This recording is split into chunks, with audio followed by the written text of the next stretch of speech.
Good morning, everyone. Good morning. Oh, wow. First of all, it was a shock that Coach Irene started with me. Ambush like that, because a little bit about myself.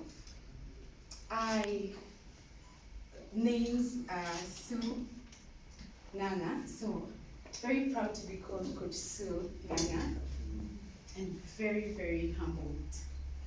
Very humbled.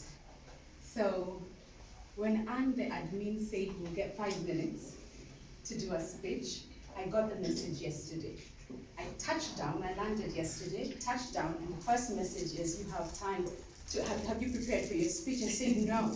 She said you have 3 to 5 minutes. I said, okay, Anne, I will, but make sure I'm on the last person. And that is on the WhatsApp. I'm gonna go back to her. You changed. So to hear my name, I'm like, okay. But very good. Thank you very much.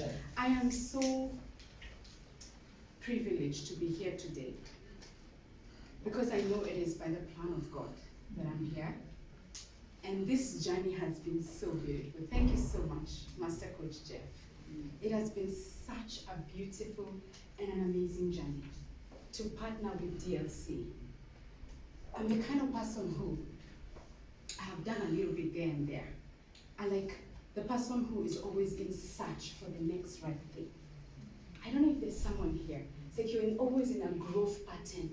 What is the next right thing? What is the next course? What is the next thing you're supposed to do? You know, you finish this, you feel you're empty, and you want to do the next thing. So I was in search of the next right thing. I am a mother. I am a homeschool mother of 3 amazing boys. So my hands are full. So looking for the next right thing doesn't seem like the next right thing. It seems like settle in whatever you have already and do you. But like Coach Irene has said, there is the you inside of you. When she talked about the brain, we were just laughing there with Coach Sylvia. When she said, have you given someone your brain? I said, I think I gave my brain to 3 amazing boys. Because when you're pregnant, they say you have pregnancy brain, right? And they say your brain goes. I feel like they got my brain, and I need to go back and get it from them. But also, in retrospect, they also gave me. And looking at them, I knew life is bigger than just what I've made it to be. My perspective changed. And I saw life is bigger than what I have made it to be. I probably have made it to be, I've come through a long journey, but at some point I made it to be, I'm just a stay-at-home mom, a homeschool mom, and that's it. But looking at them as they are so ambitious, like when Coach Jeff asks, you silence the kids and say, shh, who have you seen pilots here? I will tell you a story that I was so convicted by my boys. So they have this thing in them about being professional football players. I'm like, umeona nani kwa familia tu?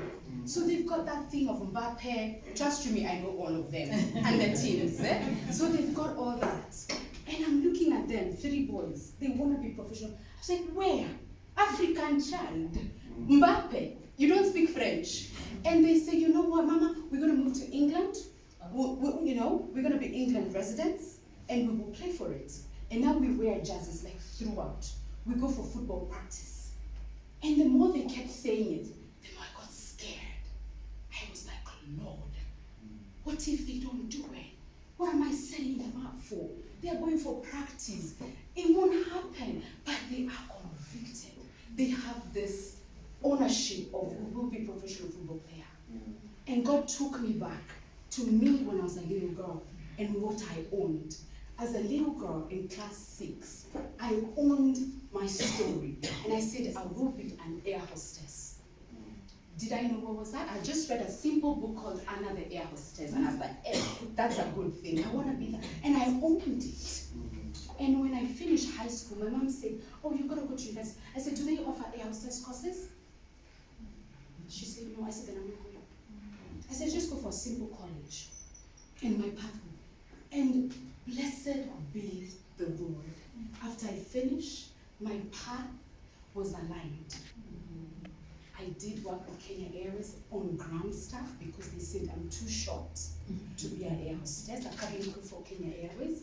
So I did 2 years, humbly, but for 2 years, I went to work with Emirates Airline as a cabin crew. And after, don't ask me how old I am, please, let's not go there. I've done it for 10 years. But then Lord reminded me, did you make it happen? Did I make it happen? Yes. I just took my journey and I trusted him. So why am I stepping in the way of my children? Why is now that I am grown, I'm having limiting beliefs, right? That are blocking their pathway to the future. So I said, Lord, help me to step out of the way. I wrote affirmations for them this September, and their affirmations were like, you're a child of God. We're supposed to say it every morning. Thank you, Coach Jeff, because that became my routine. You're a child of God. You are full of wisdom and understanding. You are knowledgeable. So I did put in the Bible verses because yes, faith is grounded there. But when I'm going down, I wrote that you're a professional football player. You're living God purposefully life. And the moment they reach there, they give me the greatest smile. And they say that. So I asked my husband, do you know why I wrote that? He said, yes, so that they can't believe it. I said, no, it was for me.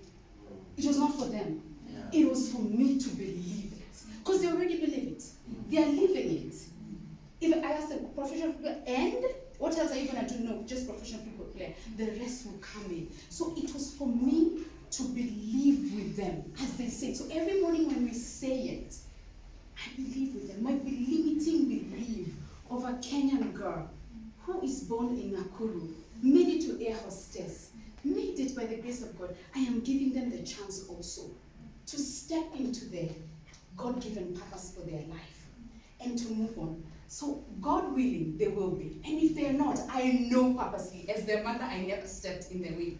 So as a coach, I'm also reminded that I'm an agent of change, an architect of transformation, not to step in the way, but to step out of the way and give them the possibility, show them the underlying thing that they carry, a very beautiful journey ahead of them that will blossom. If even themselves, they don't allow themselves to step on the way of their destiny with limiting beliefs, with short-sightedness, and living their life purpose. So I'm so privileged to be here.